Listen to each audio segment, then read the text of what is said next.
de los argumentos más frecuentes a favor del aborto es la idea de que el aborto puede resolver tantos problemas de una mujer de todo tipo. Y como saben ustedes, existen actrices en Hollywood o personas exitosas que atribuyen a un aborto el hecho de haber alcanzado el éxito que han alcanzado, diciendo específicamente: si yo no hubiera tenido la libertad de elección, ahora no sería quien soy, porque básicamente están implicando, nunca lo dicen así directamente, porque básicamente un bebito hubiera malogrado mi vida, pero dicen: puedo tener la independencia de poder seguir dedicándome a esto, y etcétera.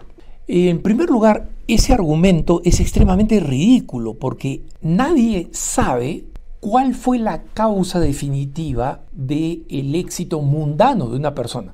No entremos acá al caso de que si ese éxito es en realidad el éxito que está haciendo feliz a esta persona, que la va a llenar completamente. Los católicos sabemos que no, pero digamos, ok, éxito mundano, ¿no? Dentro del parámetro mundano. ¿Cómo puede una persona, en la complejidad de una vida y de una historia personal, señalar una cosa como la razón por la cual esa persona alcanzó el éxito? ¿Cuántas mujeres han abortado y nunca han alcanzado ningún tipo de éxito? Si el aborto fuera un causal, una garantía del éxito, entonces todas las mujeres que abortan serían exitosas, y no lo son. Y más, la mayoría de las que abortan no lo son, por todas las consecuencias que no son materia de esta discusión, pero por todas las consecuencias que están asociadas al síndrome postaborto. Pero en todo caso, es tan absurdo como yo dijera: si a mí no me hubieran permitido cruzar la avenida tal cuando tenía 14 años y me lo hubieran impedido, hoy no sería quien soy, no hubiera podido ser un periodista católico.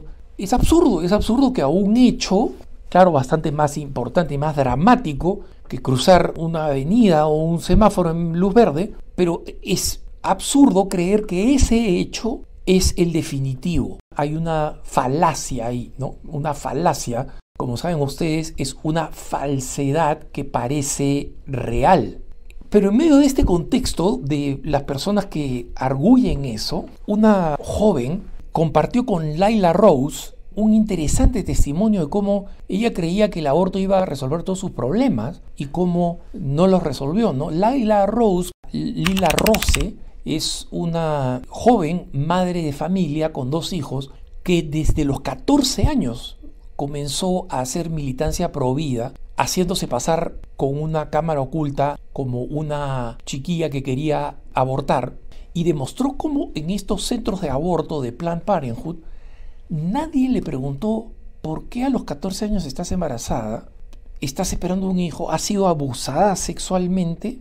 ¿Alguien te explota sexualmente? No. Y por eso los seres malditos que controlan mujeres para la prostitución y que las tienen oprimidas, especialmente menores de edad, no tienen ningún temor ni ningún problema de ir a Planned Parenthood, porque Planned Parenthood considera que preguntar por qué necesitas un aborto es algo impropio, es violar la privacidad de la persona.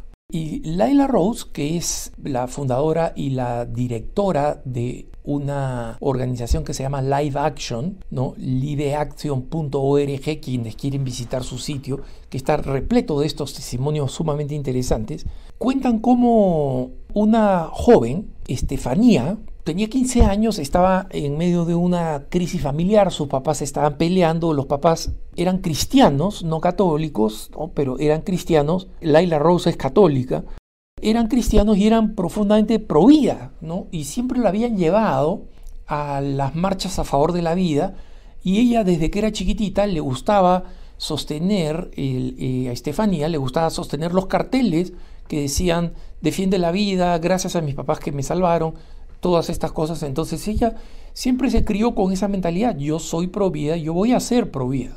Pero en medio de estas tensiones en la familia, el papá y la mamá a punto de separarse, efectivamente después se terminarían separando, ella a los 15 años queda embarazada.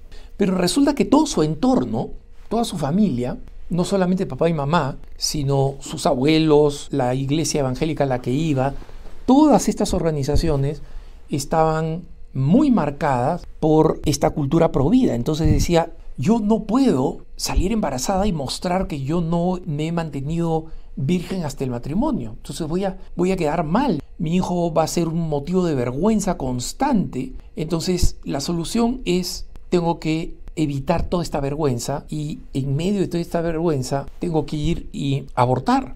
Y por supuesto tengo que abortar de la manera más sigilosa posible, porque si es que salir embarazada es feo, abortar va a ser peor. Entonces nadie se puede enterar. Le pedí a una amiga que me acompañara a Planned Parenthood, y en Planned Parenthood me dijeron, mira, esta es la mejor decisión que puedes tomar y tú no quieres que este embarazo cambie la dirección de tu vida para siempre, porque va a cambiar radicalmente. No vas a poder seguir estudiando, nada. Y los papás de esta amiga eran miembros de una iglesia que se llama la Iglesia Unitaria. Es una iglesia extremadamente liberal, que básicamente todas las religiones son válidas, supuestamente cristiana, pero más New Age que cualquier otra cosa. Tenía entre uno de los feligreses, entre comillas, de esta iglesia unitaria, al director de la oficina de Planned Parenthood en su pueblo. Y esta directora en realidad le dijo, mira, porque tenemos esta relación familiar, tú eres amiga de mis amigos, te voy a ayudar con tu dilema. Y Estefanía dice, ella, la directora, sabía dos cosas. Primero, que yo estaba en una situación de extrema vergüenza, que no quería tener un hijo, que no quería especialmente, y que la razón era que estaba avergonzada, que no quería pasar la vergüenza de que mis papás cristianos y que todo mi entorno cristiano se enterara de que yo había tenido sexo fuera del matrimonio, en un clima en que todos habíamos hecho promesas de virginidad, etcétera, ¿no? Y por otro lado, no tenía dinero. Entonces ella me dijo, mira, yo tengo la forma de hacer que todo esto desaparezca, y se llama el aborto. Y Estefanía dice, yo no conocía los centros de crisis de embarazo donde te ayudan, y te ayudan con todo, te ayudan psicológicamente, te ayudan a cómo explicárselo a tus padres. Si tus padres reaccionan mal y te dicen, te boto de la casa porque eres una tal por cual, te acogen, te cuidan, es decir, ofrecen un cuidado integral. Entonces acá dijo, no te preocupes. Es más, nosotros en Planned Parenthood tenemos un fondo para las personas que son jóvenes y que no tienen cómo pagar, y tenemos una beca entre comillas para el aborto. Y mira, como aquí por tu edad tú necesitas consentimiento de los padres para abortar, existe una forma legal de hacerlo sin que tus papás se enteren. Yo te llevo, la directora de Planned Parenthood, ante un juez y digo que por la incomprensión potencial de tus papás y por el riesgo en el que te encuentras de tus papás, quieres que yo sea nombrada con la autoridad de la paternidad para esta decisión, y yo voy a decidir que tú abortes, voy a apoyarte en tu decisión de abortar, y el juez va a sellar este caso, tus papás no se van a enterar nunca. Entonces fui donde el juez, pasó como ella me había prometido, y fui al procedimiento del aborto. Era el 8 de septiembre de 1998, una fecha que nunca en mi vida voy a olvidar, dice Estefanía.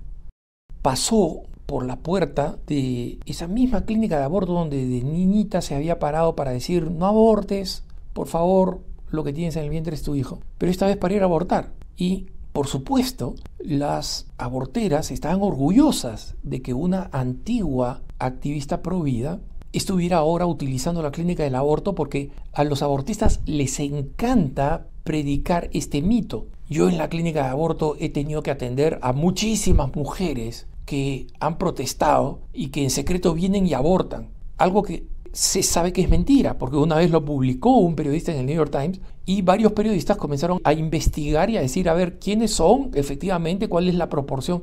Y vieron que es mentira. Pero situaciones como esta, como la de esta muchacha, como la de Estefanía, pueden pasar y pasa.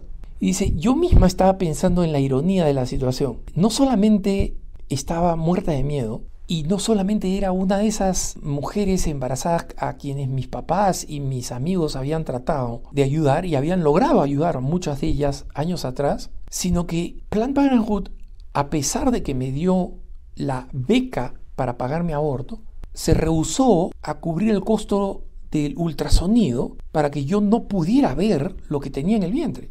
Y finalmente Estefanía se recuperó del aborto en la casa de una amiga, pero tuvo complicaciones repetidas, lo que necesitó que fuera varias veces a la clínica de aborto, a Planned Parenthood. Y dice, en general cuando las chicas que han abortado se vuelven a aparecer porque tienen una infección o cualquier cosa, las detestan porque hacen perder tiempo y hacen perder dinero.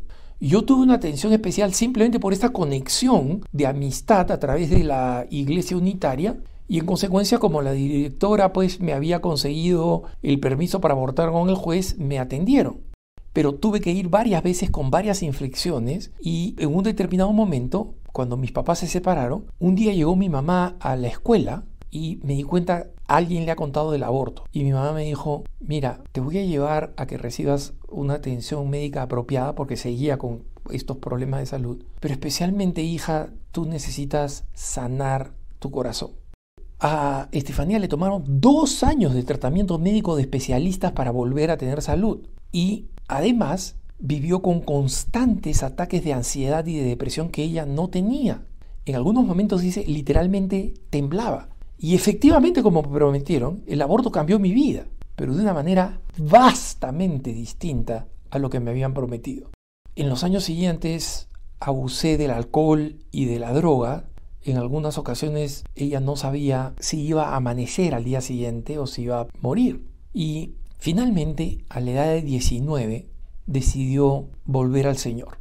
Me arrepentí de mi vida, dijo, y comencé a leer vorazmente la palabra de Dios. Se conectó con una comunidad eclesial y una de las primeras cosas que sintió cuando ya estaba transformada por el amor de Jesucristo es la necesidad de dar este testimonio para que otras mujeres se beneficiaran. Y como mi papá no sabía de mi pasado, fui donde él y le conté todo. Y la reacción de mi padre fue la de pedir perdón por haber estado tan concentrado en la separación que no le dio la atención que ella se merecía y que iba a cambiar dramáticamente para poder obtener el perdón de Dios. Recuerden que esta es una congregación no católica o congregación cristiana no católica, en consecuencia no tienen el sacramento de la confesión. Y ella comenzó a aprender más de todas estas centros de crisis de embarazo, pero además dijo, la manera como reaccionó mi mamá y luego mi papá demostraron que todos mis temores no tenían ningún fundamento, pero habían sido sistemáticamente aprovechados para conducirme al aborto. Y ella dice, finalmente, el dolor que me ocasionó este aborto fue sanando y sanando y sanando gracias al amor de Jesucristo y a mi involucración creciente con el Señor. Pero el gran momento de cambio, y creo que ese era el plan de Dios al final, a pesar de mi pecado y de mi error, fue decidir fundar una clínica de crisis de embarazo para que nadie, en la medida de lo posible, pasara por la misma experiencia. Ahora soy la directora de uno de estos centros y me he especializado en la recuperación de las chicas que han sufrido un aborto, porque puedo hablar por experiencia. Ahora estoy haciendo lo que Dios me ha llamado a hacer. Ahora lidero un grupo de oración, a pesar de haber estado tan lejos del Señor, y me siento profundamente realizada por este ministerio de la que primero fui una voluntaria y he terminado siendo directora, y me da tanta alegría poder ayudar a mujeres confundidas como yo a no cometer los errores que yo cometí. Que tengas un buen día.